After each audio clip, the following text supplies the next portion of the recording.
Les propos tenus dans cette émission ne reflètent que l'opinion et ou les recherches de la ou les personnes invitées et n'engagent qu'elles.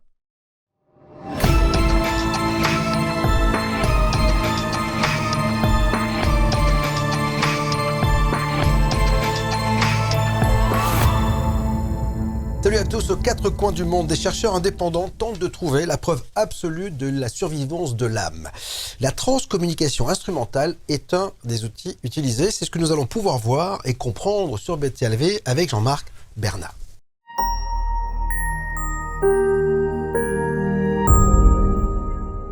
Bonjour Jean-Marc. Bonjour Bob. Ravi de vous accueillir pour cet ouvrage. Voilà, un ouvrage que vous nous présentez aujourd'hui, Contact au-delà des apparences. 4 médiums prouvent la survivance de l'âme.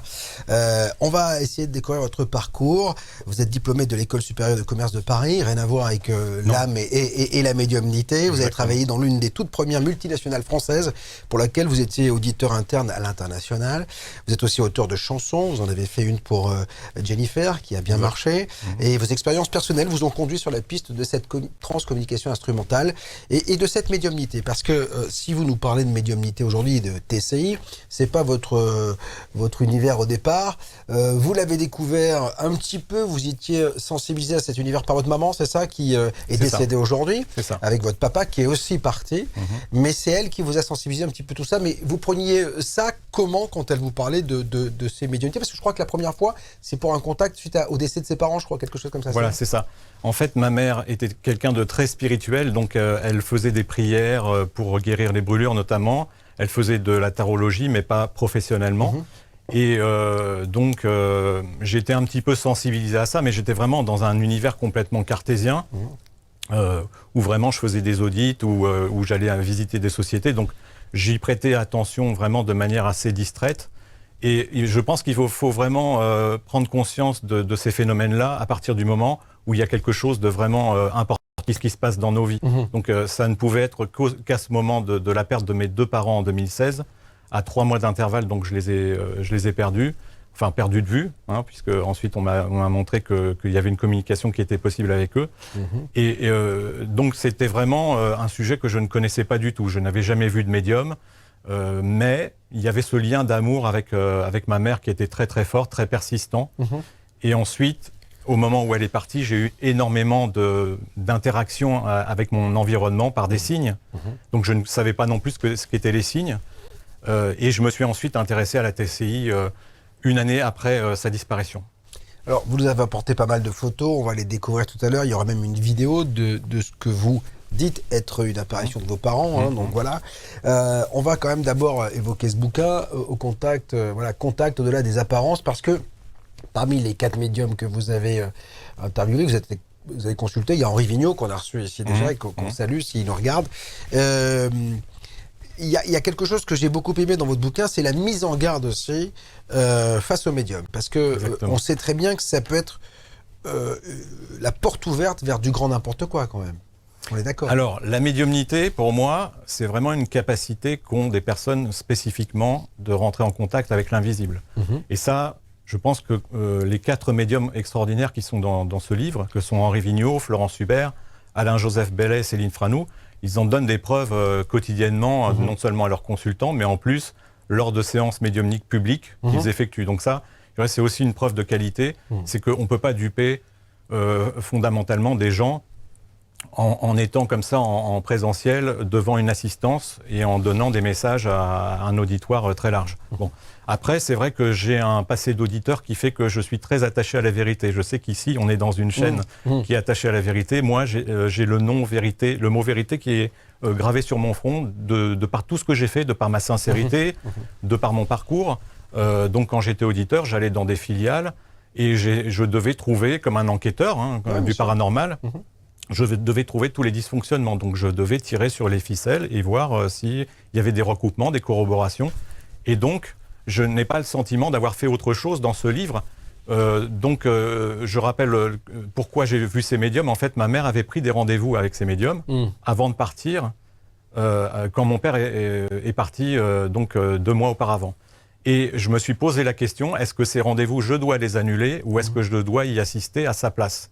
Et j'ai beaucoup de choses qui se sont passées au niveau d'avertissements, de choses comme ça. Je me suis dit, je ne peux pas ne pas y aller. Vous aviez déjà consulté ou pas? J'avais rencontré Henri Vigneault quelques années auparavant, mais ce n'était pas pour de la médiumnité. D'accord. C'était pour de la voyance. D'accord. Donc il n'avait aucun élément sur moi, personnel, à titre personnel, pour pouvoir donner les informations qu'il me donne dans ce livre. D'accord. Et donc, j'ai assisté vraiment sur une période de temps assez large, 1 an et demi, à ces séances médiumniques, dans le but d'honorer vraiment les rendez-vous qu'avait pris ma mère.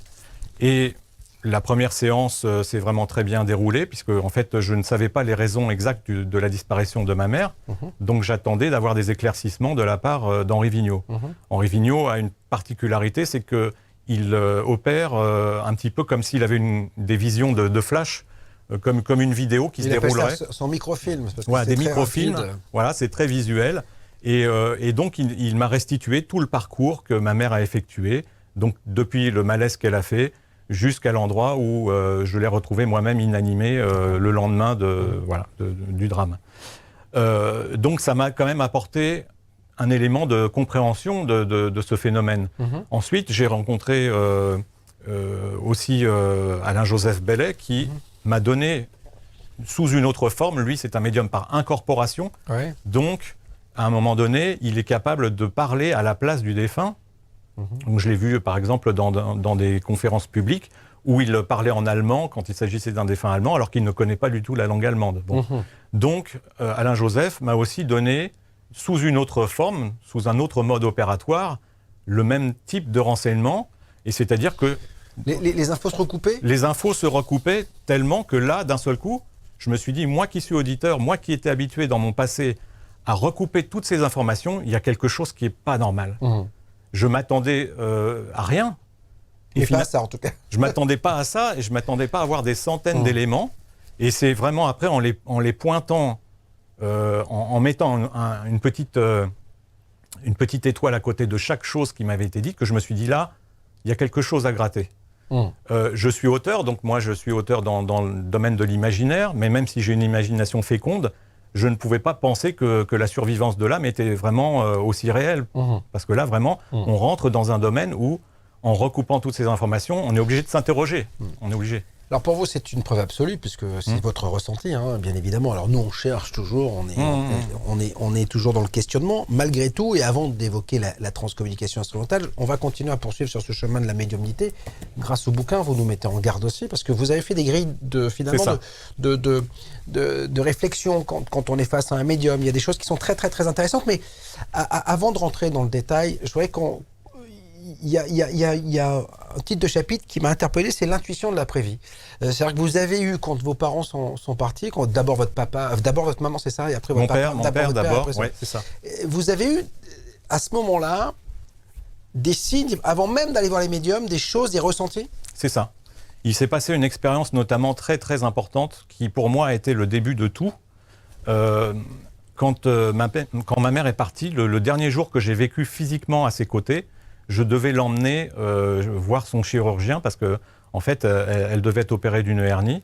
Et donc cette opération s'est déroulée pas très bien. Elle a eu des complications post-opératoires, donc des hémorragies internes. Et donc, on devait voir ce chirurgien. Et avant de partir, donc elle ne pouvait pas conduire, c'est moi qui l'emmène à l'hôpital. Et je lui dis banalement, tiens, regarde maman, il y a un papillon sur la porte du garage du voisin. Et j'ai rarement observé des papillons dans ma vie, c'est comme ça. Hein. Mais là, on s'est fixés tous les deux pendant 10 secondes sur ce papillon. Et puis, voilà, ça a été le premier épisode. Ensuite, j'ai eu ma mère au téléphone les jours d'après, et 5 jours après, elle n'était plus là. C'est-à-dire qu'elle a une hémorragie qui ensuite a été fatale. Bon.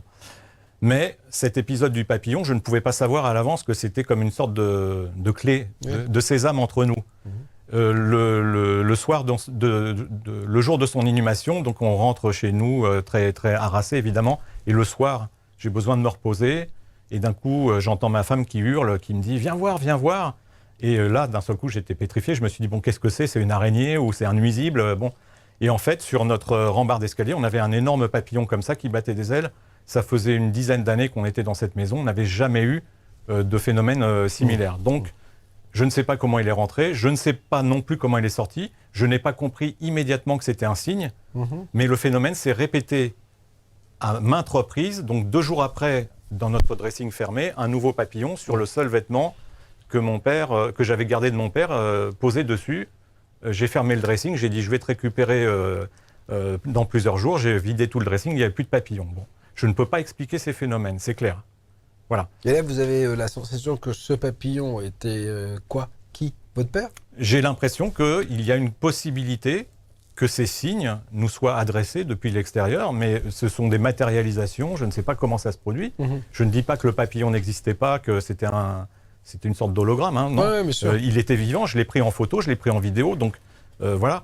Il y a surtout un autre phénomène qui s'est produit, c'est que, évidemment, quand on perd ses 2 parents en 3 mois, c'est quand même, c'est rude. Pour tout individu, c'est quand même quelque chose de fondamentalement déstabilisant, hein, je pense qu'on peut le dire. Et donc, mon père était malade d'un cancer, donc ça s'est pas produit en une seule fois. Donc, j'ai été habitué à... Voilà, vous êtes habitué à la mort qui arrive, à me poser des questions, à anticiper. Bon. Et donc, ma femme m'a dit, tu devrais prendre soin de toi, parce qu'il va falloir quand même que tu te sentes mieux. Donc, j'ai fait de l'hypnose, j'ai fait des séances d'hypnose. Et grâce à mon hypnothérapeute, François Le Guiriec, d'un seul coup, j'ai pu évacuer une partie du traumatisme que j'avais eu quand j'ai découvert ma mère inanimée. Bon. Et à la dernière séance que j'ai faite, 3 jours après, j'ai eu d'énormes maux de tête, comme si dans mon cerveau, tout se rééquilibrait, tout l'inconscient disparaissait. Et d'un seul coup, j'ai eu comme un événement que je dirais moins initiatique, mais je peux pas véritablement poser de mots dessus. Je peux simplement dire que c'est comme une sorte de choc à retardement. C'est-à-dire que j'avais un ami qui devait m'appeler ce jour-là, et je lui dis non, ne m'appelle pas, je ne suis pas en état de te parler, je broie du noir, littéralement. Et je suis allé m'allonger, et en une demi-heure, j'ai senti une transformation intérieure très très forte. C'est-à-dire que d'un seul coup, les nuages se sont dissipés d'eux-mêmes, et j'ai senti en moi, je ne vais pas dire une incorporation, parce que je ne suis pas capable de dire si c'est une incorporation ou pas, mais j'ai senti d'un seul coup une évidence terrible que mes parents étaient véritablement vivants, mais ailleurs.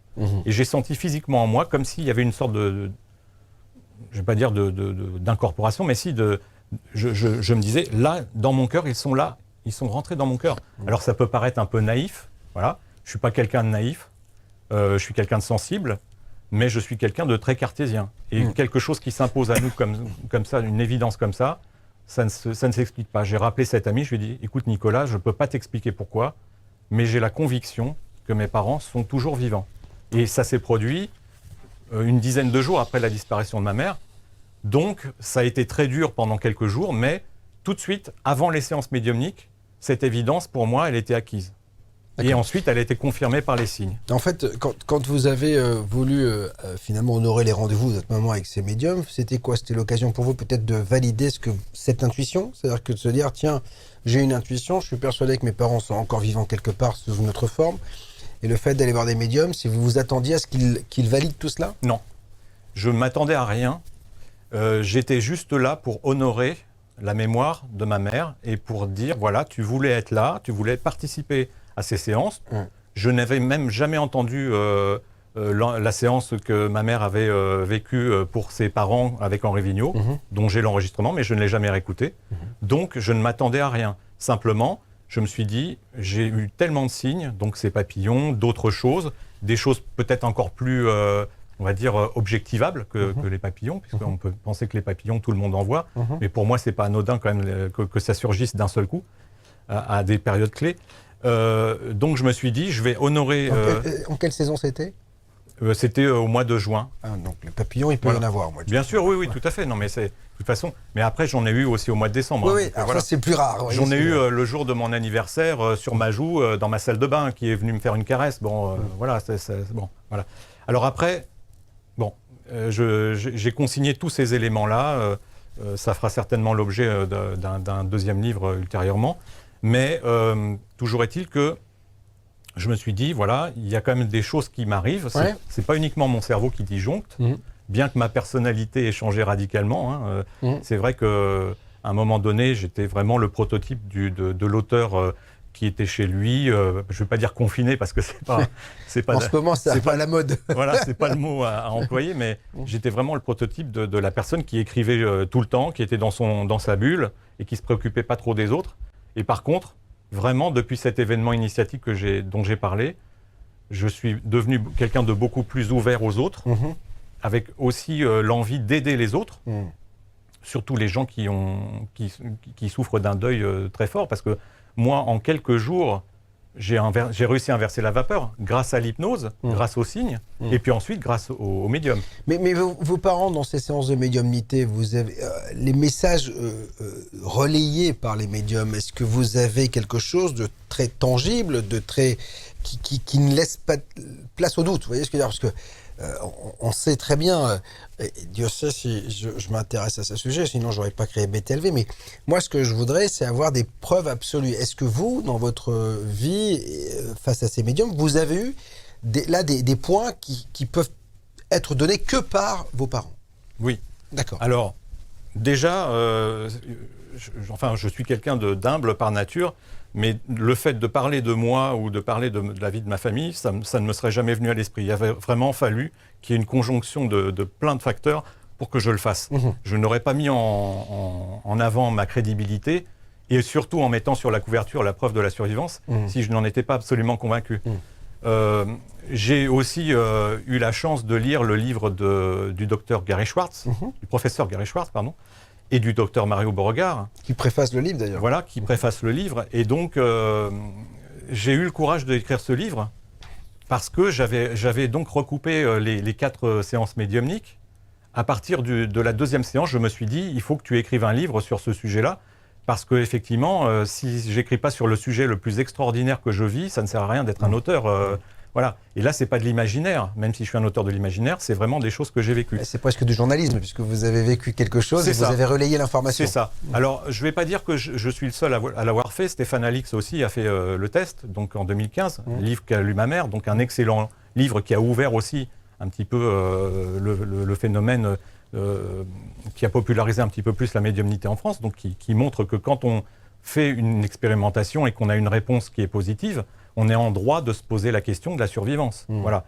Et à la fin de son livre, d'ailleurs, je crois en 4e de couverture, Stéphane Alix ne laisse pas de doute quant à sa conviction personnelle qu'il a communiquée avec son père.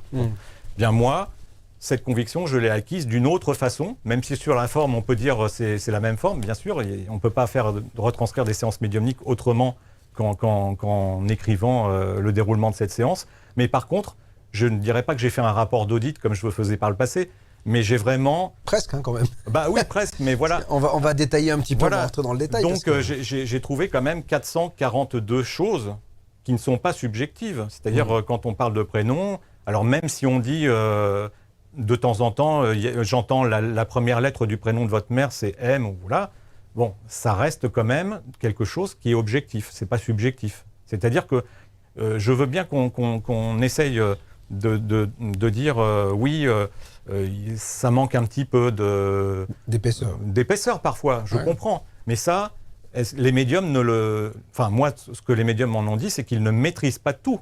Voilà, ce ne sont pas... ils ne sont pas capables d'aller fouiller dans le portefeuille des défunts et de dire, voilà, je lis. Bon, ils obtiennent ce qu'on leur donne, ce qui est déjà extraordinaire. Moi, ce que je peux dire, c'est qu'il y a eu des choses très, très fortes qui dépassent le cadre de la subjectivité. C'est notamment, par exemple, le prénom de ma mère que Florence Hubert a reçu avant même que je la rencontre. C'est-à-dire que j'étais dans la salle d'attente avant la séance médiumnique, et Florence était en conversation avec une personne, et elle disait, au lieu de donner le prénom de cette personne, elle disait Michel, Michel, Michel. Et Michel, c'est le prénom de ma mère. Voilà. Et elle ne comprenait pas pourquoi à chaque fois elle se trompait, pourtant c'était une amie. Donc ensuite, elle m'a expliqué que c'était, selon elle, l'explication la plus probable, c'est que ma mère commençait déjà à rentrer en communication avec elle. Donc ça repose aussi sur l'expérience des médiums. Voilà, moi je ne peux pas non plus aller contredire des choses qui me sont dites par les médiums, mais toujours est-il que si c'était quelque chose d'inventé, comment se fait-il que le prénom de ma mère a surgi avant même? Oui, surtout que des prénoms, il y en a. Il ne peut pas y avoir de mentalisme, il ne peut pas y avoir de ce qu'on appelle de la lecture à froid, de la lecture à chaud, puisque en fait... Vous n'avez pas le nom de votre maman quelque part sur un réseau social? Je n'ai jamais été sur les réseaux sociaux, jamais, avant de connaître cette transformation. Donc en fait, j'ai commencé à être sur les réseaux sociaux après ces séances médiumniques, uniquement quand j'ai commencé à faire de la TCI. Bon, voilà. Ensuite, il y a même des choses, on peut dire par exemple, qui se sont produites, des événements qui se sont produits après qu'on me les ait annoncés. Céline Franou m'a dit votre mère va mettre en route un objet dans la chambre de votre fille, un jouet. Alors sur le coup, bon, j'avais déjà tellement d'éléments probants qui me parlaient que je me suis dit bon, un de plus, mais celui-là, bon, s'il se vérifie pas, ok, c'est pas grave. Et en fait, ça s'est produit une semaine après en présence d'une personne qui était témoin dans la chambre de ma fille, un globe lumineux, enfin un globe plutôt électronique, s'est mis en route tout seul. Et la seule manière de l'activer, c'était de retirer le stylet qui était inséré dans la base du globe. Donc, le stylet étant à l'intérieur, comment ça a pu se mettre en route tout seul? Et toujours quand on a des signes comme ça, il y a aussi des messages qui sont associés. Et donc, dans ce globe, évidemment, c'est un globe qui parlait. À la fin, c'était « au revoir et à bientôt ». Voilà. Ça fait un petit peu paranormal voilà, quand on entend ça. Mais j'ai reçu énormément de signes comme ça. Donc, je voyais la conjonction entre ce que je recevais moi, personnellement, ce que me disaient les médiums. Est-ce que ça vous déstabilisait? Non, ça ne m'a jamais déstabilisé parce qu'en fait, ça me montrait la persistance d'une intention. Et c'est ça que je veux dire. Je sais qu'aujourd'hui, on dit que, par exemple, souvent, il y a des informations dématérialisées sur la conscience qui flotteraient comme ça dans des bibliothèques qui seraient rangées bien soigneusement et où les médiums iraient piocher. Mais moi, je n'ai pas senti ça durant les séances médiumniques. À un moment donné, il y a eu des conversations avec mes parents. Ah oui. C'est-à-dire que, par exemple, à un moment donné, Alain Joseph Bellet me dit votre mère me parle d'un Claude. Et je fais moi-même, à force d'être aussi ému, parce qu'on peut être auditeur, mais on peut être aussi sensible un petit peu au sujet quand même. Je n'étais pas fermé complètement. Et à un moment donné, j'étais ému et je me suis trompé. J'ai dit, ah oui, ma mère a failli se marier avec Claude avant de rencontrer mon père. Elle a failli se fiancer et se marier. Et en fait, je me suis trompé, c'était une autre personne. Et cette autre personne, qui ne s'appelait pas Claude, mais Gérard, en fait, ma mère m'en parlait tout le temps, au moment où il y avait de temps en temps dans le couple entre mon père et ma mère quelques petites frictions. Elle me disait, j'aurais dû épouser Gérard. Voilà, si j'avais connu Gérard, t'aurais pas été là et moi, moi et mon frère, et si je ne vous aurais pas eu. Et ma mère m'a dit à des centaines de reprises cette phrase. Je dis pas qu'ils se sont fâchés à des centaines de reprises, mais voilà, à des centaines de reprises, j'ai entendu cette phrase. Et donc, en me trompant avec Alain Joseph, juste en faisant cette erreur de confondre Claude et Gérard, Alain Joseph me dit, votre mère me dit, oui, mais si je n'avais pas été avec ton père, je ne t'aurais pas eu. D'accord. Et là, j'ai eu un immense spasme qui m'a parcouru, parce qu'en fait... C'est la phrase qu'elle vous disait tout le temps. Voilà, c'est la phrase qu'elle me disait tout le temps. Et elle a remercié 3 des médiums avec qui elle avait pris rendez-vous, en disant, je vous vois d'une autre manière, c'était long d'attendre. Les médiums ne le savaient même pas, parce qu'en fait, ma femme avait pris rendez-vous sous son nom à elle. Donc, il n'y avait pas moyen pour eux d'avoir l'information à l'avance. Donc, c'était vraiment, pour moi, j'ai eu vraiment le sentiment que c'était des informations intentionnelles qui étaient délivrées. Voilà. Alors, à propos d'informations, vous les avez catégorisées. Informations objectives, objectivables, éléments passés, présents, à venir. Vous avez tout fait. C'est-à-dire que c'est vraiment c'est presque un lexique de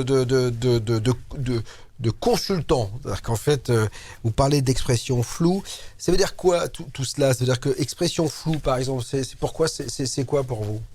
En fait, j'ai lu aussi, avant d'écrire mon livre, un très important livre sur le mentalisme de Ian Rowling, qui m'a permis de décrypter, on va dire, une séance que j'ai faite avec quelqu'un que je ne nommerai pas, mais qui m'a apporté justement le contre-jour des séances que j'ai eues. Parce qu'en fait, dans les 4 séances que j'ai eues avec les médiums, si on relève finement les choses, il y a à peu près pour moi, hein, aux alentours de 98-99% des choses qui sont pertinentes. D'accord. Et ensuite, quand on analyse les recoupements, les 2 tiers sont corroborés par au moins 2 médiums. Donc c'est quand même un niveau de cohérence globale assez forte.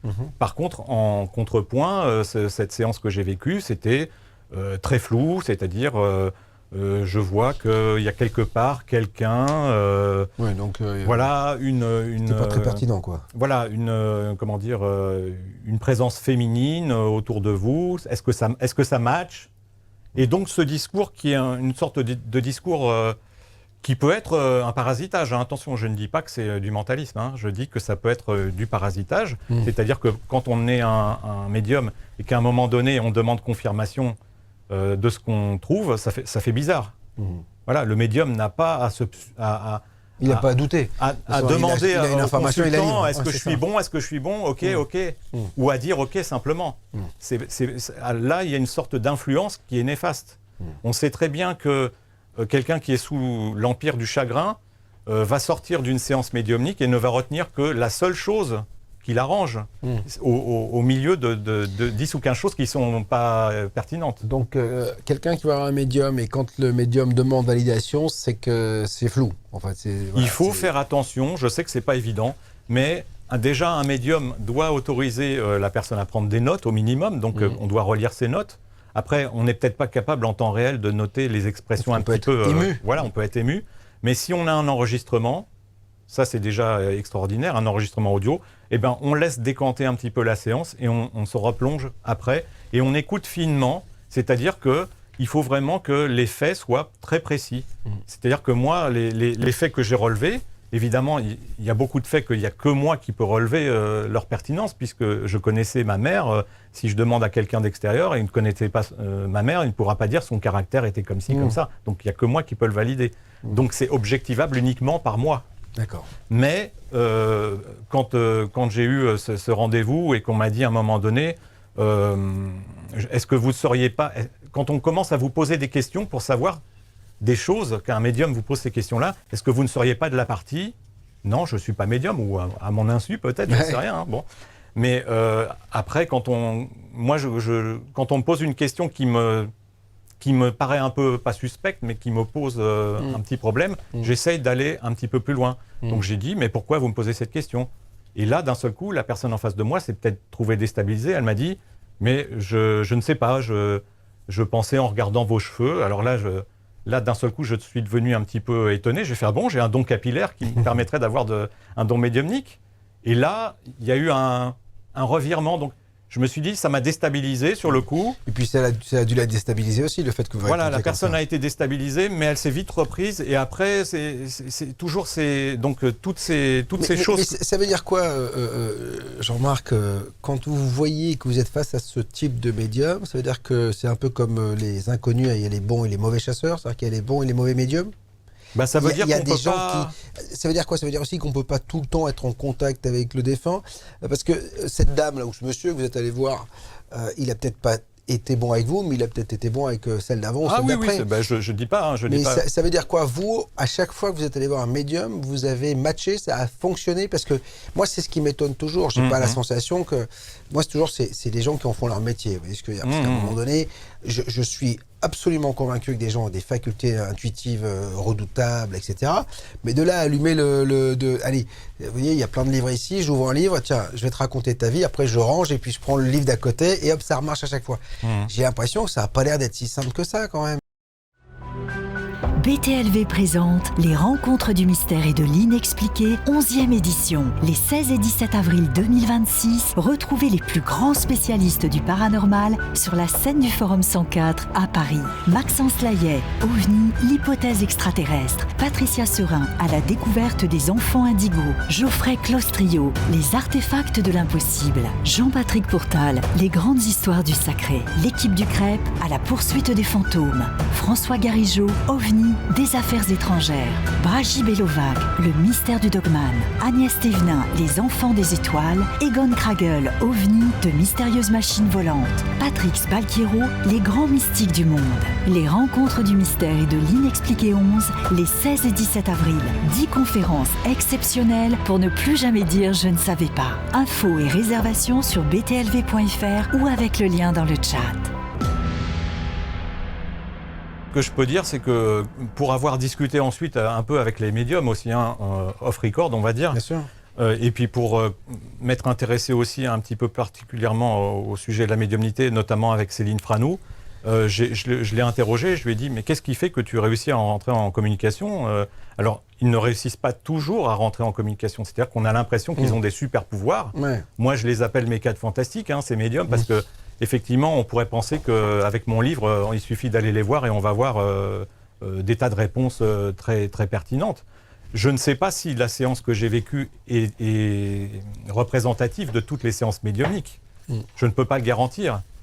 Céline Franou m'a dit ça a été tellement fluide, la séance qu'on a fait pour votre maman, c'est aussi lié au fait qu'elle avait elle-même, selon elle, des dons, des capacités aussi de communication très fortes.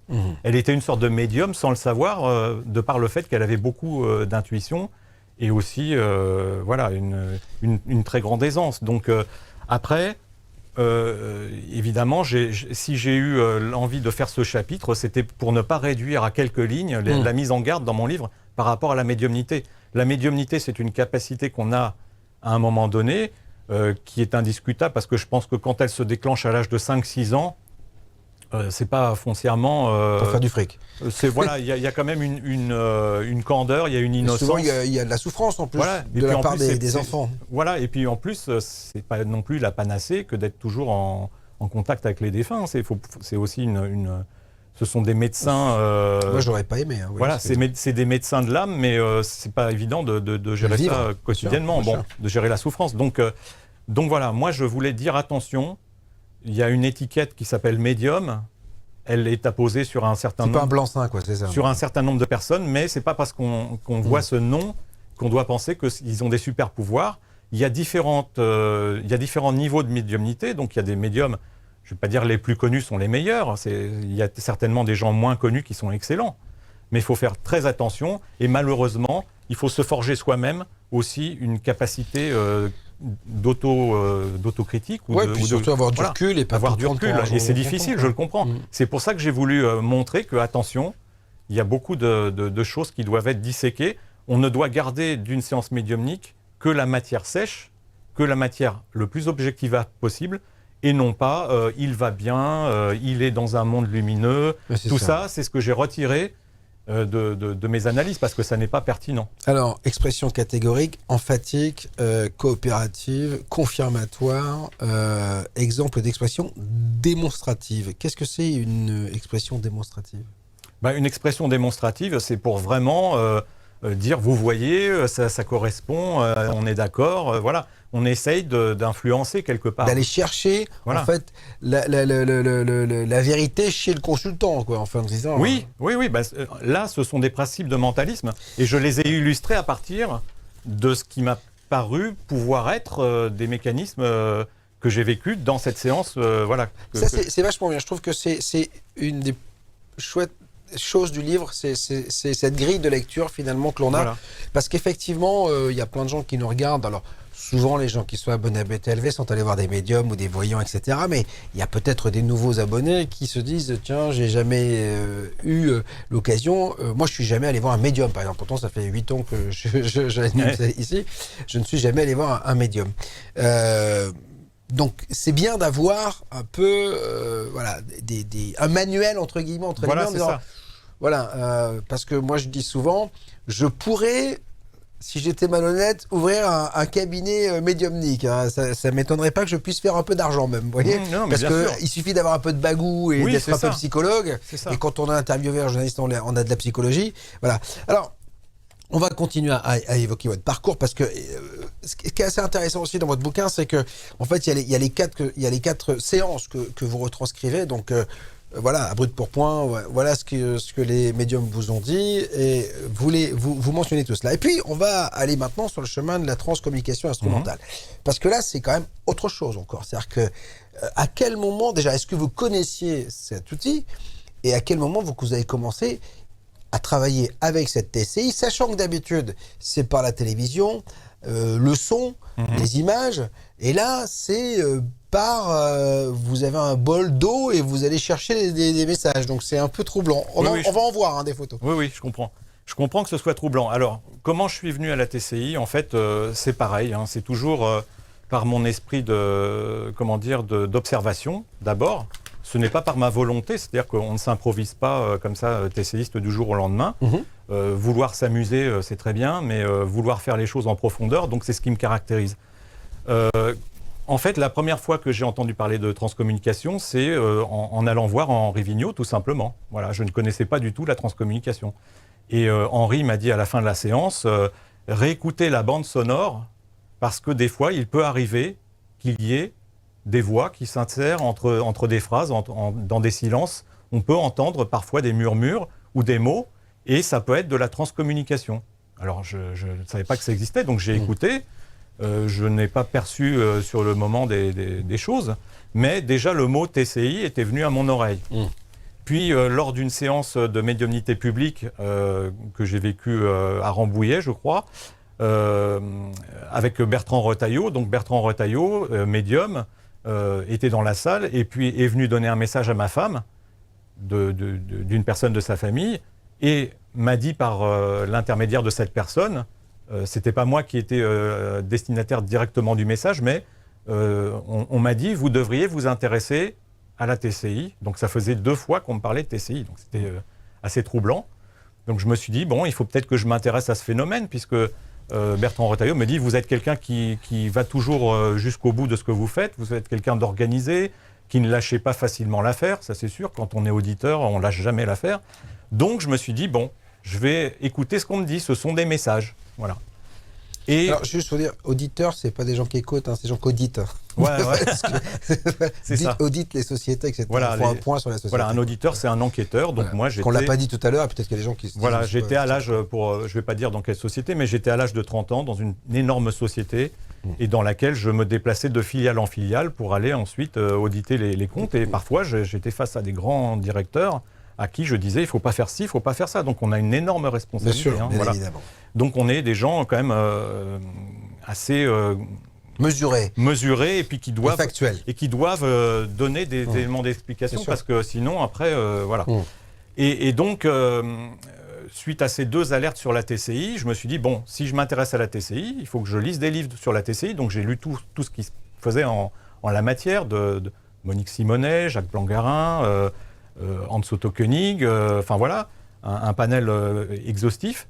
Et puis un jour, je prends contact avec Jacques Blangarin, il me dit « Ok, vous pouvez venir chez moi, on va faire une séance d'essai, je vais vous montrer comment ça fonctionne. » Je suis allé voir Jacques. Bon, au début, c'était pas facile de percevoir des sons dans des enregistrements, hein, donc il m'a montré des enregistrements où lui entendait très bien. Donc c'est très difficile au début de s'habituer. Il faut que l'oreille soit aiguisée. Voilà, il faut que l'oreille soit aiguisée. Et puis ce sont des voix qui sont non laryngées. Donc il faut qu'il y ait un support derrière qui permette à ces sons de se poser. Voilà. Ensuite, on a des appareils qui permettent de mesurer la fréquence vibratoire de l'enregistrement. Donc c'est là où on peut voir si la fréquence est ou non humaine ou d'origine...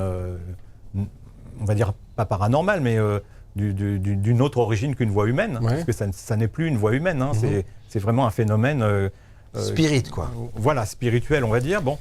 Et donc, je suis rentré chez moi, j'ai acheté un magnétophone, j'ai fait des essais, j'ai entendu très bien certaines choses. Par contre, je ne l'ai pas fait pour mes parents. Pourquoi? Je ne saurais pas le dire. Je me suis dit, il y a une trop grande...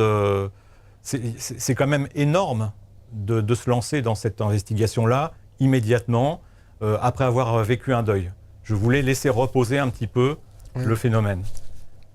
La seule chose... En plus, ça aurait pu vous bouffer la vie. Hein. C'est-à-dire qu'en fait, quand on commence à... Il y a des gens qui peuvent basculer. Hein. Et voilà. Et ça, c'est une chose que je me suis dit, je n'ai pas les moyens du désespoir. Ouais, ça a été la phrase que je me suis dite à moi-même. Donc la seule chose que je peux faire, c'est faire quelque chose dans ce domaine-là, mais qui effectivement ne me prenne pas toute mon énergie, ne me prenne pas toute ma vie, en plus de l'écriture du livre. La seule chose que je pouvais faire, c'était de la TCI vidéo, c'est-à-dire le même principe que la TCI audio, mais avec des images donc, que l'on capte donc, avec un enregistreur à partir d'expérimentations qui sont faites. Alors moi, je le fais avec de l'eau, mais j'ai fait pourquoi l'eau ? Une douzaine de techniques. On sait que l'eau, visiblement, d'après ce que disent les médiums aussi, est conductrice. C'est ça. Ouais. Et donc, mais vous étiez le seul à faire de l'eau ? Parce que moi, j'avais jamais entendu parler à TCI avec de l'eau. Hein. Non, j'étais pas le seul. En fait, c'est une technique qui a été conçue par Margaret Donnet dans les années 90, donc qui a été déjà expérimentée par beaucoup de personnes.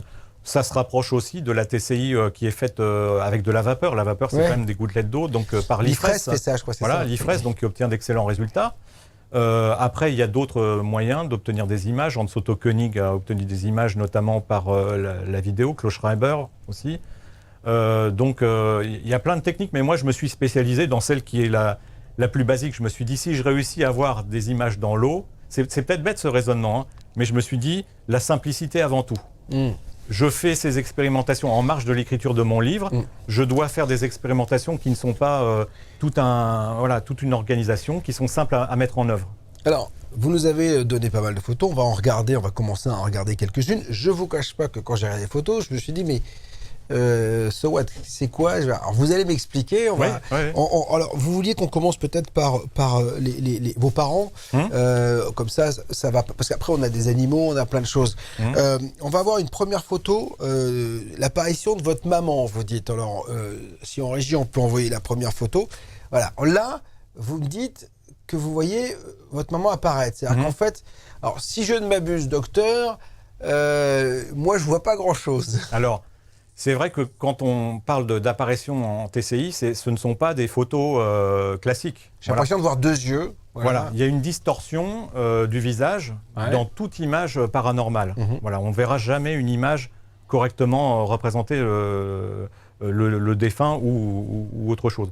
Mais simplement, on voit l'expression, on voit la symétrie des yeux. On voit... Et là, vous avez vu ça Ah oui, ça m'a sauté aux yeux directement. Voilà, directement. Alors, comment vous l'expliquez ? C'est-à-dire que le défunt, c'est une volonté du défunt, donc d'apparaître ? C'est-à-dire que c'est ça, c'est-à-dire qu'en fait, quand on a l'enregistrement audio, on se dit, il y a un canal, il y a un micro, il se dit, je vais parler. Même s'il ne peut plus, parce que c'est non laryngé, donc voilà. Mais malgré tout, on a fait des expériences, on s'est aperçu que c'est vrai que c'était non laryngé, que ces voix étaient assez particulières. Malgré tout, là, dans le bol d'eau, là, enfin voilà, il faut quand même que donc ça veut dire que votre maman est dans votre entourage et profite du fait que vous ayez mis un bol d'eau pour apparaître, c'est ça ? OVNI, paranormal, mystères archéologiques. En replay et podcast. PTLV. Explorez l'inconnu. Découvrez l'inattendu. On est au niveau, comment dire, au niveau des séances médiumniques et au niveau de la TCI, on est dans des phénomènes d'induction. Voilà. C'est-à-dire que c'est à partir des résultats qu'on essaye de tirer une sorte de règle à force d'observer. Donc moi, j'ai fait des centaines d'expérimentations, j'ai obtenu des milliers d'images. Vous faites des barèmes, en fait, c'est ça ? Vous avez fait Alors, je ne fais pas des cotations de chaque image en disant là, c'est niveau 2, là, c'est niveau 3, parce qu'en fait, voilà, je ne suis pas scientifique. Mais une grille de lecture, vous avez fait, non ? J'ai essayé parce que c'est très important, quand ensuite on diffuse ces résultats sur les réseaux sociaux, il faut montrer qu'on est un expérimentateur. Surtout qu'il y a plein de gens qui sont là pour vous démontrer. Voilà. Oui, non seulement, mais aussi il faut montrer qu'on est honnête. Bien sûr, et moi, ayant été auditeur, il était impossible que je ne documente pas mes travaux. Donc déjà, de montrer la photo d'ensemble. Ensuite, de montrer la zone où l'on voit l'apparition. Hein. C'est très important. Et de garder des archives. Malheureusement, il y a beaucoup d'images qui sont très très belles. Il y en a qui sont très très belles et authentiques, puisqu'on a les moyens de retrouver au sein d'une vidéo l'apparition de l'image et de montrer que c'est pas truqué. Mais malheureusement, c'est un peu la course aussi au résultat parfait. On fake beaucoup de choses, quoi. Voilà, donc moi, il était clair que si je rentrais dans cette logique-là, je serais indéboulonnable et inattaquable sur l'authenticité. Ouais, vous ne vouliez pas laisser la porte ouverte à des débunkers, quoi. Voilà, parce que de toute façon, j'ai tous les éléments, donc après, c'est impossible. Voilà. Donc ça fait partie de ma démarche d'honnêteté, de transparence, Et puis on ne s'attaque pas aussi à ce sujet-là sans penser à l'appareil Dolly. Donc l'appareil Dolly, c'est... J'allais y venir, parce qu'on le voit dans les nuages, on peut voir plein de choses dans plein de choses. Voilà, donc l'appareil Dolly, c'est pas quelque chose que je rejette par nature, mais souvent quand on poste des images sur les réseaux sociaux, on a des réactions parfois un petit peu épidermiques de certaines personnes qui disent « oui, pareil Dolly ». Bon, alors quand on a un petit peu d'expérience aussi, je pense que dans tout domaine, on réussit à maîtriser, comme quand on conduit une voiture, au début on fait des petites embardées, puis après on réussit à aller en droite ligne. Là c'est pareil, au début j'ai commencé tout doucement, les choses se sont mises en place tout doucement, et quand je regarde les résultats que j'ai obtenus il y a 1 an, je me dis que ça n'a plus rien à voir maintenant ce que j'obtiens. C'est-à-dire que je pense, moi, de par mon expérience, toujours par induction, que plus on pratique, plus il y a une relation qui s'établit avec le monde invisible. Voilà. D'accord. Okay. Plus je pense que c'est quelque chose où il faut montrer patte blanche, c'est-à-dire voilà. Il faut montrer votre sincérité. Il faut montrer l'humilité, il faut montrer la sincérité, qu'on ne fait pas ça par jeu. Et là, je pense que la confiance arrive. Bon, je l'ai vu avec Hans Otto Koenig, j'ai eu la chance d'aller voir Hans Otto 2 fois à Anvers pour faire une séance d'expérimentation en direct. Donc ça a été quelque chose d'inoubliable. Mais votre femme dans tout cela, parce que là on parle de vous, oui, mais oui. quand même vous avez une famille, oui, vous n'êtes pas perdu, elle n'a pas pris peur, elle ne s'est pas dit où il va, parce qu'elle vous a dit à un moment donné, bon reprends-toi, mais c'est un chemin qui peut être plein de brouillard, vous voyez ce que je veux dire, oui, bien sûr. Et qui peut nous emmener vers presque le désespoir d'une quête absolue de je sais qu'il est... Alors je peux le comprendre pour les mamans qui perdent leurs enfants, etc. C'est vrai qu'il y a besoin de ça, mais est-ce que c'est pas aussi le retard du deuil? Vous voyez ce que je veux dire? Parce qu'il faut faire son deuil, il faut clôturer. Alors, le deuil. Alors moi, comme je l'explique dans le livre, le deuil, il est fait. Il est fait depuis longtemps, parce qu'en fait... vous n'avez pas eu le temps de faire celui de votre père, puisqu'il y a votre maman qui est partie après. Oui, donc vous dites, il a fallu que j'aide votre maman à supporter tout cela. Oui. Ce que je veux dire, c'est que le deuil, c'est une douleur. C'est une douleur paralysante qui empêche de se projeter dans l'avenir, qui empêche d'envisager qu'il y a un avenir, qui empêche de reprendre ses activités. Voilà, tout ça, ça s'est normalisé, j'ai envie de dire, très rapidement. C'est l'hypnose qui m'a permis de faire ça. La TCI, en fait, c'est devenu, à partir du moment où j'ai eu l'autre image que vous avez peut-être montrée, celle de mon père. Alors, on va la regarder, et puis on va la commenter. Que j'ai obtenue au bout d'1 an de pratique. Alors là, par exemple, là, pour moi, c'est plus parlant que la première, vous voyez, parce que je le vois, c'est vrai qu'il a les cheveux gris comme ça, et on le voit presque dans le reflet de l'eau, avec l'œil, le nez, on a la sensation que c'est vrai, c'est plus parlant. Déjà, la première chose qu'il faut se rendre compte, avant de même d'identifier quelqu'un, c'est de se rendre compte qu'il y a un visage. Or, même en montrant cette image à des personnes, ils vont dire où est-ce qu'il est le visage. Donc, il y a des niveaux d'expertise qu'on acquiert au fur et à mesure, mais c'est en expérimentant qu'on acquiert. En voyant ça de l'extérieur, c'est très difficile, parce qu'en fait, on ne se rend pas compte. On voit juste une image, mais on ne voit pas de la manière dont elle a été acquise. Alors après, est-ce que, à contrario, je peux aussi me faire l'avocat du diable, parce qu'on ne voit pas les images partout? Vous voyez ce que je veux dire? Parce qu'il y a ça aussi, il y a ceux qui vont dire, mais tu vois des images partout, parce qu'on veut tellement avoir de signes que je l'ai entendu, j'ai vu, regarde, c'est là, etc. Donc, Là, j'avais fait aucune demande. Et d'ailleurs, au départ, on peut faire ce qu'on appelle des appels ouverts ou des appels fermés. Ah oui? Des appels ouverts, c'est-à-dire on fait une expérimentation, on a un bol d'eau, on agite l'eau, on met de la lumière dessus, on filme. Ah, il faut agiter l'eau quand même? Voilà, il faut qu'il y ait une agitation, c'est-à-dire comme dans la TCI audio où il faut qu'il y ait un bruit de fond, donc il faut qu'il y ait une perturbation. Pourquoi? Pour que l'entité capte quelque chose? Voilà. Une vibration, quelque chose? C'est ça, tout est matière, tout est énergie, tout est vibratoire. Donc c'est uniquement la réfraction de la lumière sur l'eau avec une agitation qui permet d'obtenir des images. Voilà. Mais il faut filmer et ensuite regarder image par image, ou avoir la chance de prendre une photo et que l'apparition se produise à ce moment-là, mais c'est plus aléatoire. Ouais. Donc ça nécessite de regarder des milliers et des milliers d'images, et on ne peut pas avoir la volonté simplement de se dire « je vois là, je vois là ». C'est un travail de longue haleine. Ça veut dire que vous avez un appareil, vous prenez en photo tout Non, je peux prendre un téléphone classique, un smartphone, et filmer. À l'époque, j'avais filmé en slow motion, c'est-à-dire une seule seconde donnait des centaines d'images. Donc, 1 minute de film pouvait donner lieu à 10 000 images à interpréter. Donc, c'était impossible de regarder chaque image. C'est le temps matériel de regarder chaque image. Voilà. Et c'est ça qu'on ne se rend pas compte quand on n'expérimente pas. C'est qu'il y a fondamentalement une humilité énorme. Oui. Énorme, parce que c'est un travail de moine. Puis, voilà, c'est ça. Et puis surtout se dire que c'est le temps consacré, c'est tout cela. Voilà, moi j'ai consacré peut-être 1 à 2 heures par jour c'est beaucoup, hein. pendant 2 ans à cette discipline. Alors après, on ne peut pas se convaincre de dire là je vois quelque chose et voilà, pour couronner ma quête d'absolu, je dis que ça c'est un visage. Non, on voit bien que le visage de mon père est un vrai visage. Ensuite, on voit bien que les traits caractéristiques du visage de mon père sont présents. Et cette image, c'est une des plus fortes que j'ai obtenues. Donc, si on estime que déjà c'est une image qui est moyenne et qu'on pourrait avoir mieux, bah tant mieux. Tant mieux. Mais moi, j'estime que c'est un travail énorme déjà d'obtenir cette image. Il y a très peu de monde qui réussit dans l'eau, hein, en tout cas. Ouais, dans l'eau. L'IFRES obtient des très bons résultats dans la vapeur, d'autres dans la télévision ou même par d'autres procédés photoniques. Hein, on bombarde de photons un écran et on obtient ensuite, c'est en Italie. Voilà, mais dans l'eau quand même c'est assez fort. Ou dans le cristal aussi, j'ai obtenu des choses. Et moi, je me suis dit, à partir du moment où j'ai eu cette image de mon père, ça y est, j'ai atteint mon sommet. Je sais que je n'ai pas rêvé cette image chez mon père. Je le sais à 100%. Donc, je me suis dit, maintenant, ma quête de TCI peut s'arrêter si je veux. Hein. Quand je veux, j'arrête. J'ai obtenu ma preuve que... Voilà. On va voir dans un instant la vidéo de l'apparition de vos parents. Ce que vous dites être vos parents, hein, ce que vous avez... Ce que je pense être une apparition qui ensuite m'a été annoncée comme pouvant être une entité. Voilà, moi, donc, après, je ne sais pas si ce sont mes parents. Exactement. Avant cela, il y a une autre photo, c'est l'apparition de vos 2 parents. Il y a 2 photos d'ailleurs je vais demander à la régie de les mettre.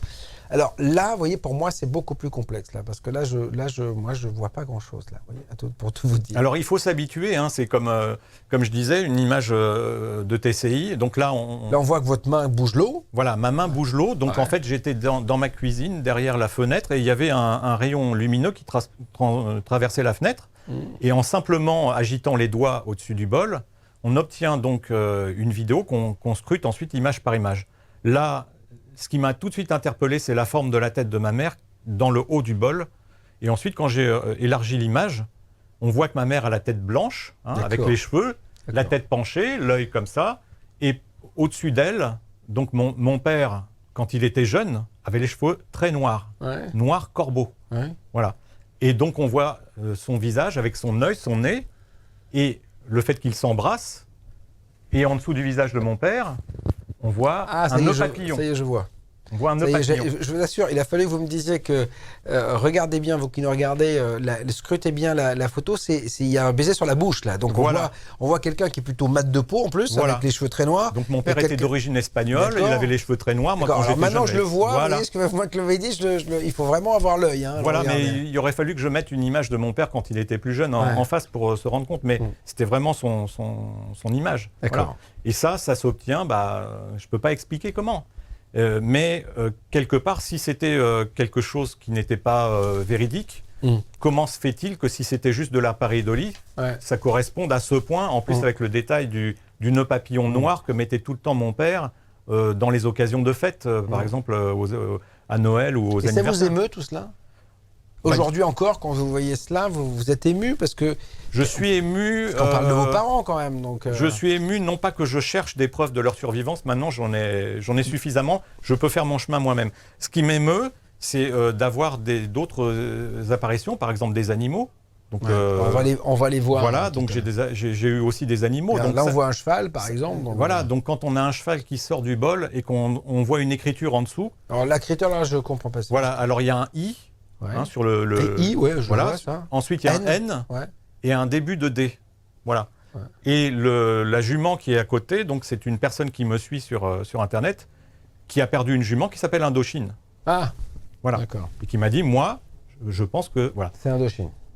Ça veut dire que les animaux aussi peuvent... l'âme des animaux existe aussi. C'est-à-dire qu'en fait, on va retrouver nos animaux de compagnie et en fait, de l'autre côté, il y a tout le monde. En fait. Je ne peux que, à partir de résultats, essayer d'en inférer une loi qui remonte, c'est-à-dire par induction. Et donc, c'est ce que j'expliquais aussi, mais dans le domaine de la médiumnité, les médiums sont plus experts que moi pour dire ce qui se passe en TCI. Moi, je suis sur un chemin de découverte.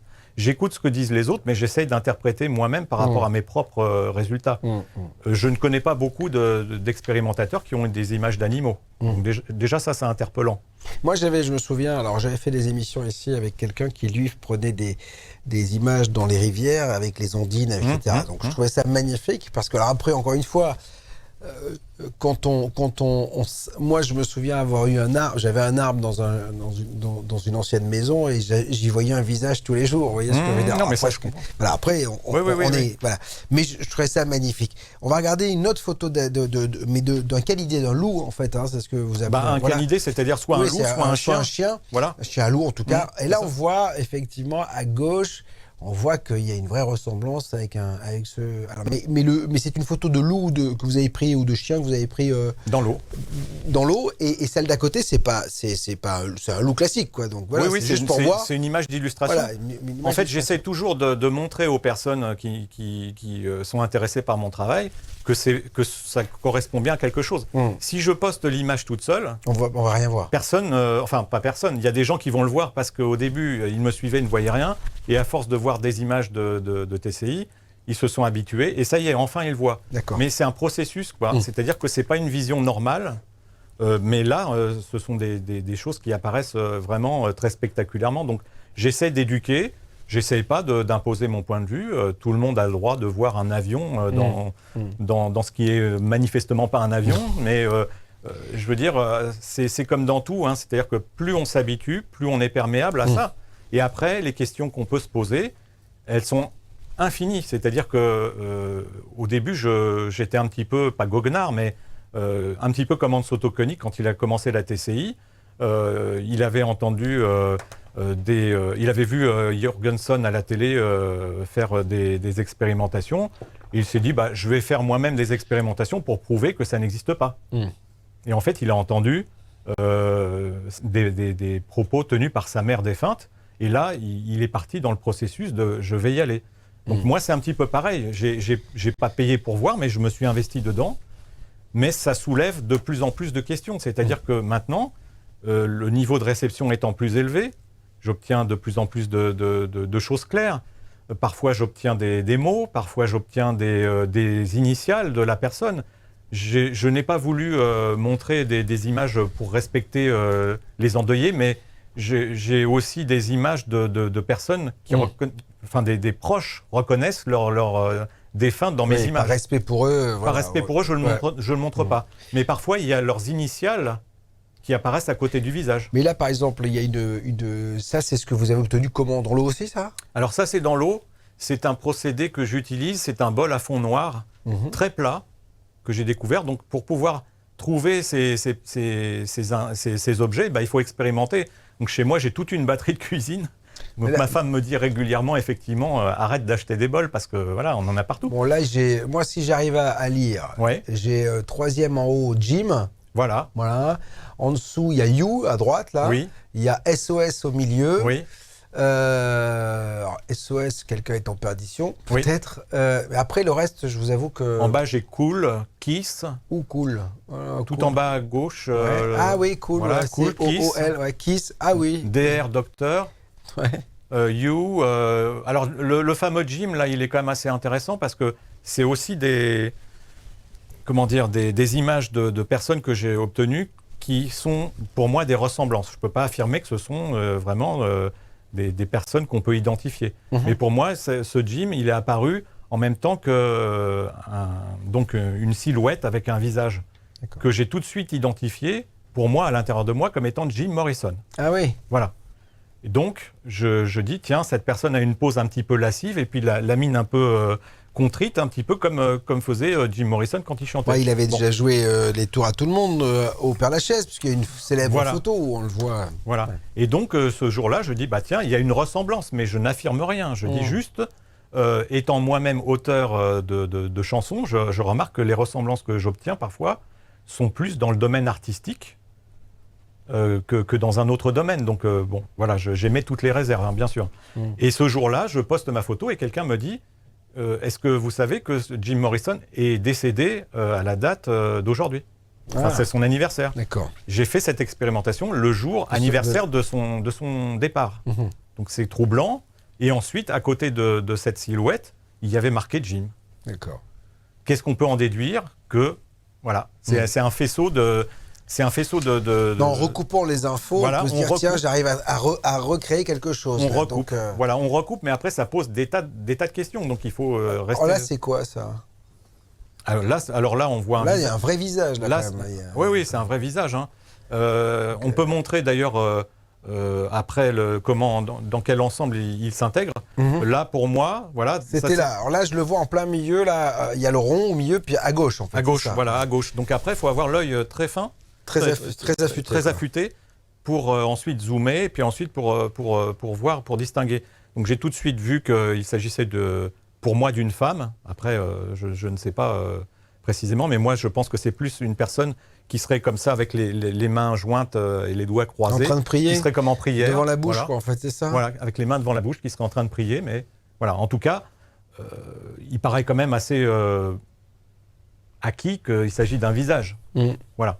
On ne peut pas dire qu'il s'agit d'une voiture. Bon. Hein, voilà. Alors, on va diffuser la vidéo donc, que vous nous avez permis d'avoir. Et donc, alors, on va regarder. On a zoomé dedans pour essayer au mieux de montrer ce qu'il y avait. Regardez, voilà, c'est le point, c'est ce qui est à gauche là en fait. Hein, c'est ça qui vole, c'est ça ? Voilà, c'est ça. Alors ça, c'est vraiment quelque chose Mais ça, c'est ce qu'on appelle une orbe, c'est ça ? Alors je ne sais pas du tout. Moi, en fait, parce que ça peut être une poussière, ça peut être. Non, alors là, à cet endroit-là, c'était pas possible qu'il y ait une poussière. Donc j'explique un petit peu le contexte de cette image. En fait, c'est la maison de mes parents, et quand mes parents sont partis, donc avec mon frère, on a vidé la maison.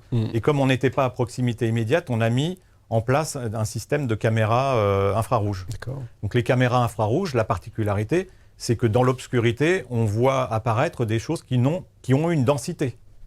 On ne voit pas apparaître Ah bah oui, bien sûr. Voilà, des choses qui sont des poussières qui n'ont pas suffisamment de densité. Là, étant donné quand même... c'est la taille, là ? La taille, c'est quand même assez gros. Hein, voilà. La caméra était posée sur le meuble de télévision qui était dans le salon de mes parents et qui filmait l'entrée et la montée vers l'étage supérieur par l'escalier. Donc, matériellement, cette apparition s'est produite à un endroit où il y avait du vide et en hauteur de l'escalier. Voilà. Et pourquoi j'ai vu cette apparition ? Là encore, c'est inexplicable, c'est comme en TCI, c'est-à-dire qu'on a un résultat, mais il faut se poser aussi les questions de la survenance. Ce n'est pas juste le résultat qu'il faut interpréter. C'est dans quelles conditions ça se passe.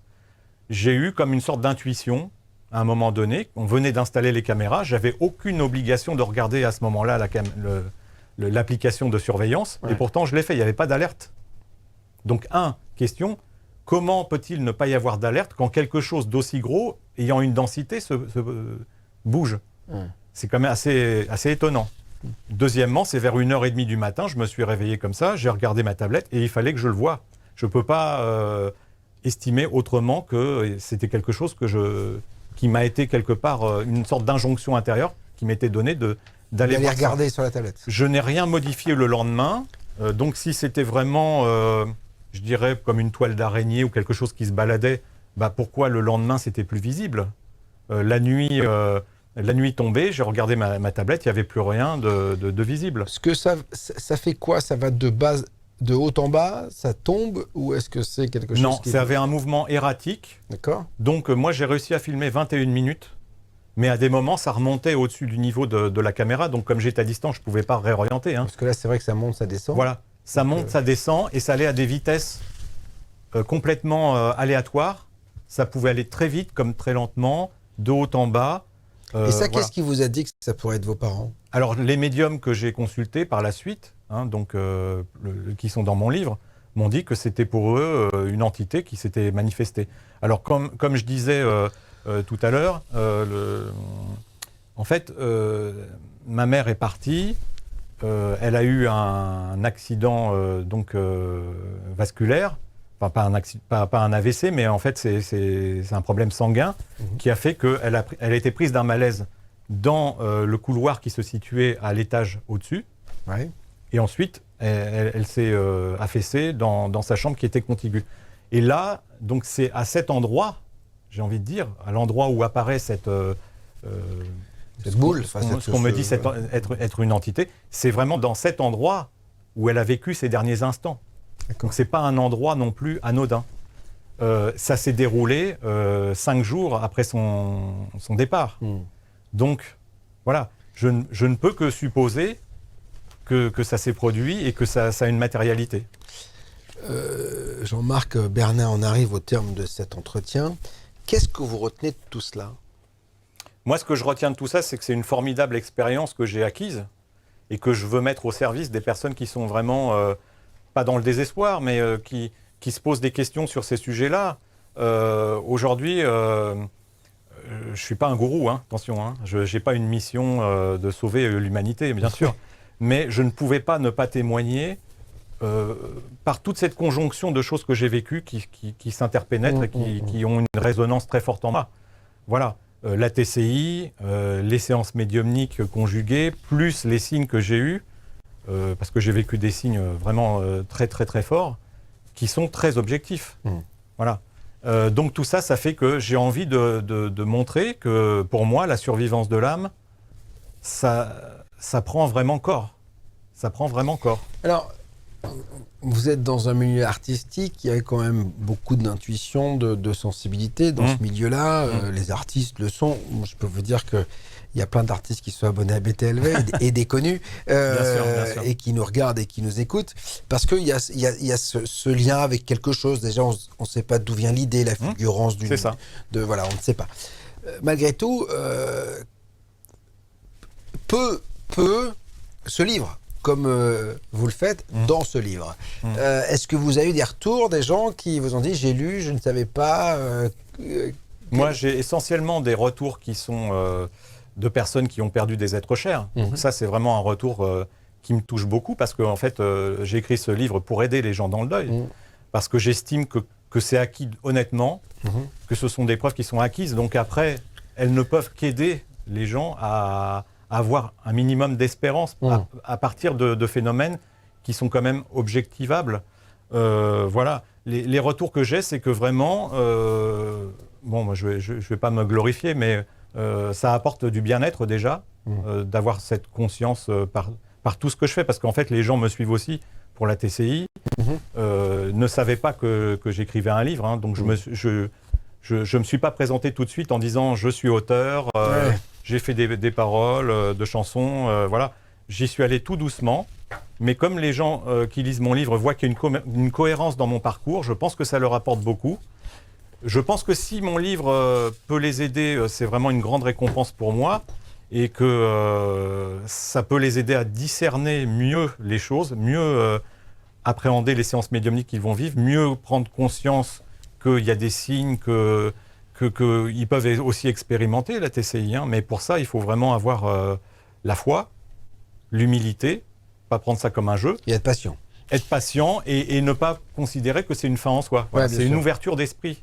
Donc si je peux leur apporter cette ouverture d'esprit, voilà. Mais c'est vrai que ce que vous disiez, en tant qu'artiste, on a une intuition qui est déjà très forte. Moi, quand j'écrivais des textes de chansons, il m'arrivait d'en écrire parfois 5 ou 10 dans une journée.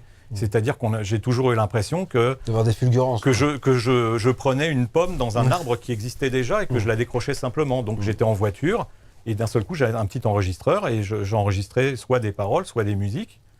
Et simplement en parlant, mais c'est vrai qu'il y a un processus dans la création de détachement du réel complet. Voilà. Et donc il y a quand même un monde qui existe. D'où viennent les idées? Voilà, voilà. Ça. Est-ce qu'elles nous sont soufflées? Elles nous sont insufflées. Pour moi, elles nous sont insufflées où on va les chercher, mais effectivement, elles ne viennent pas par hasard. Donc il n'y a pas de hasard dans tout ça. Contact au-delà des apparences, c'est donc cet ouvrage que l'on vous invite à feuilleter et vous allez pouvoir vous y plonger. C'est très intéressant, donc avec la participation donc de Ces 4 médiums, Henri Vigneault, Florence Hubert, Alain-Joseph Bellé et Céline Franou, et une préface de Mario Bourgard qu'on a déjà reçu ici sur BTLV. Merci Jean-Marc Bernard d'avoir été mon invité aujourd'hui. Merci Bob. C'est aux éditions Exergue. À très bientôt, j'espère. Merci de votre fidélité. Salut.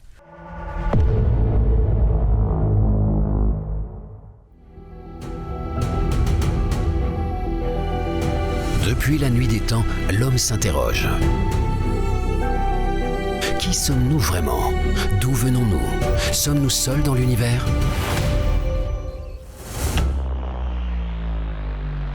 Les ovnis, preuve d'une présence extraterrestre ou secret bien gardé? That we have in fact recovered discs of unknown origin and craft of unknown origin, that we have the material, that we have bodies. Le paranormal, une illusion ou une réalité qui nous échappe? On est là dans ce cadre vraiment romantique et énigmatique où tout se prête à enflammer l'imagination des visiteurs. Et donc c'est vrai que quand on approche à pied de cette magnifique demeure, on se dit que voilà, ce château est un refuge idéal pour les créatures d'outre-tombe. L'archéologie mystérieuse. Et si notre passé était différent de ce que l'on croit? Si on se dit que c'est un jumeau du Christ, ça implique quand même 2 choses vraiment importantes. Ça veut dire que d'une part, le mythe de la résurrection caduque, il n'existe pas, et que Jésus serait donc bien mort sur la croix. La spiritualité, une porte vers une autre réalité. Le monde des Templiers, ce n'est pas juste de l'ésotérisme, c'est vraiment un monde magique. Et quand je dis magique, c'est avec tout le sens qu'il faut donner à ce mot. À la frontière du connu et de l'inconnu, une seule mission, découvrir la vérité. On va aller de découverte en découverte, de surprise en surprise, et même sur des faits qui dépassent l'entendement. BTLV, explorez l'inconnu, découvrez l'inattendu.